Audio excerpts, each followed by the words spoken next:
Hello guys, ত্রিপুরাতে কিভাবে ঘর তৈরি করে দালান, আর এইখানে বেঙ্গালুরে কিভাবে ঘর তৈরি করে তোমাদেরকে দেখাচ্ছি। তোমরা দেখো কিভাবে ঘর তৈরি করছে। এখানে দেখো কি দিয়ে, আমাদের এখানে তো ইট দিয়ে করে, আর এইখানে দেখো ওই যে পাথরগুলো দিয়ে এখানে ঘর তৈরি করছে। দেখো কি সুন্দরভাবে ঘর তৈরি করছে। তোমরা দেখেছো কখনো এভাবে? আমাদের এখানে তো ইট দিয়ে করে। দেখো কীভাবে তৈরি করছে ওরা। এই যে পাথর, এই পাথরগুলো দিয়ে দেখো কত সুন্দর।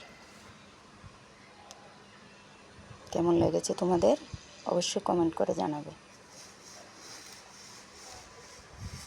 দেখেছো কীভাবে করছে?